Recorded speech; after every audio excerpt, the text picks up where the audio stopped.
international break is over and it's time to check back in with the experts team reveals for FPL GW8.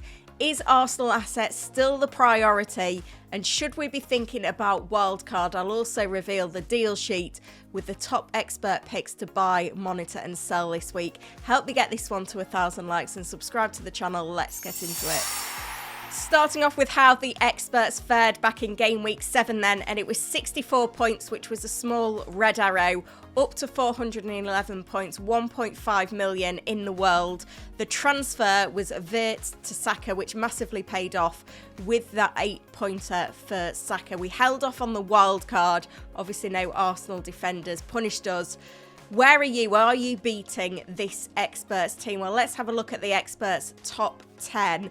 Mahmoud Al-Zubi still top of the charts, 33k in the world after a phenomenal start to the season. 3 chips played. We saw Paul McFarlane take a -4 to bring in Timber and Pope. That massively paid off. A silly point swing from that one. And where's FPL Heisenberg?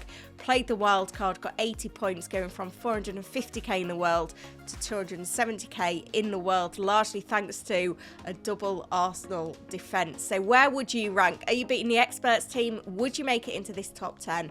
Let me know in the comments. One free transfer then for the experts going into game week 8. 2.3 million in the bank, so plenty of flexibility there.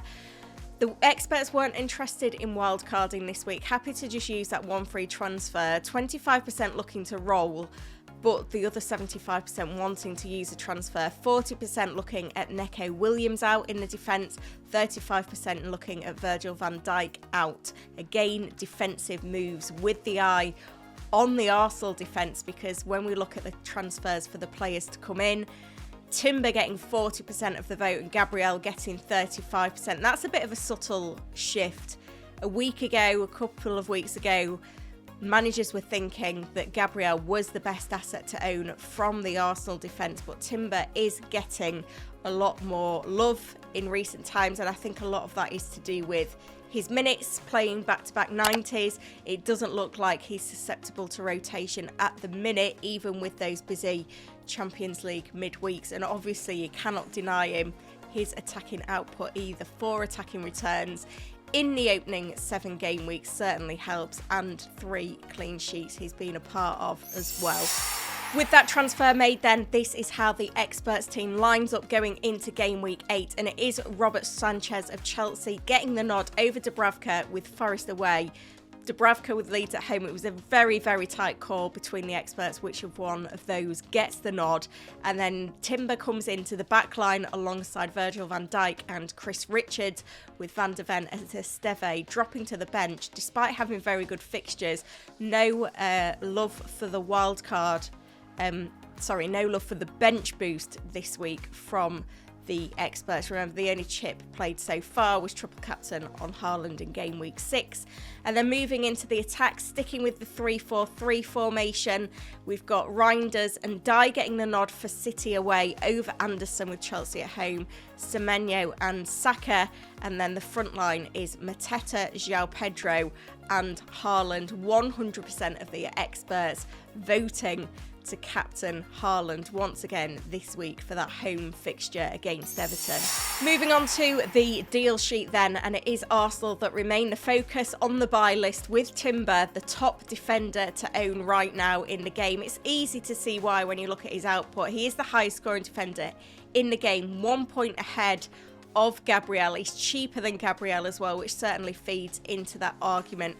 Also on the buy list, a player that is yellow flagged in the international break, Chelsea's Enzo Fernandez. It's expected to just be a minor issue though, and he should be back. And while Cole Palmer remains out for the time being, Enzo is taking a lot more set pieces and he's on penalties. He's had 5 attacking returns in the opening 7 game weeks of the season. Forest away this week, followed by Sunderland at home in game week 9. His fitness, I guess, is the biggest barrier there. Also on the buy list is Arsenal's Bukayo Saka. 2 Arsenal players there, only 10.1% owned in the game. He took the penalty against West Ham, which is crucial, because if he is on penalties, then it makes him a lot better asset in the game than Gyökeres. So the tables have switched here. Gyökeres made the deal sheet back in game week 7, but it's now Saka is the one to go for. Lots of action in the forward spots. Newcastle United's Nick Voltemade makes the list on the monitor list. 3 goals in 4 appearances for Newcastle United, but Brighton away, probably not the best entry point. It's then Fulham at home and West Ham away after that, so that seems more positive. The thing that kind of holds me back on buying Voltemade is the fact that he's not on penalties. That duty has gone to Anthony Gordon in recent games. Another player among a similar price point is Chelsea's João Pedro, who seems to have really struggled in recent games. I sold him after game week 1, and then in a 3-game week period he got 2 goals and 3 assists. But it's now been 3 consecutive blanks for the Chelsea striker, and obviously international break does impact his minutes going into game week 8 as it did in game week 4. He feels like a player that at 60% owned, if you own him, you hold him, but you don't buy if you don't own. Also on the monitor list is Man City's Jeremy Doku, who's been bought and sold in equal measure this week. He was a highly popular pick after game week 6 where he got those 2 assists for a 10-pointer, then finding himself benched for Brentford away. You'd imagine he comes back in for Everton at home. I think he will start more games than he's benched for this season.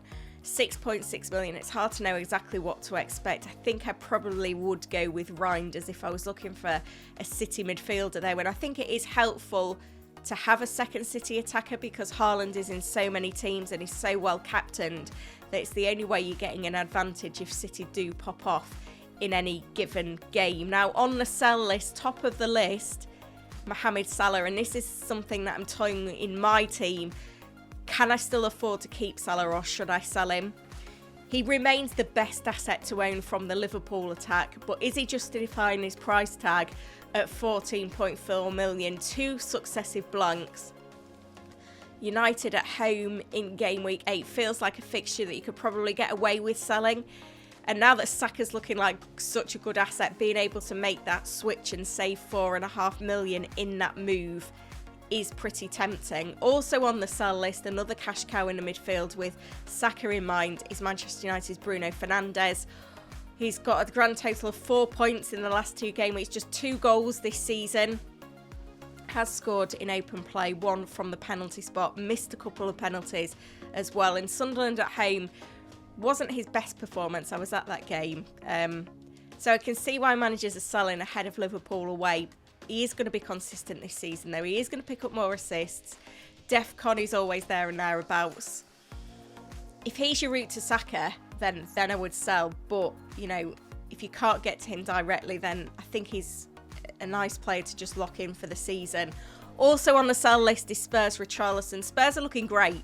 However, Richarlison's not getting the minutes. Only 16 minutes in that fixture against Leeds away. And I think that trend's going to continue. When a player is not safe for minutes, even at 6.8 million, 15% owned, probably in too many teams given his output this season. There are better options to own for our forward lines right now. So unfortunately, he is a sell. Let me know in the comments then your transfer plans for game week 8, and are you doing better than the experts? Help me get this one to 1,000 likes and subscribe to the channel. Thank you for watching.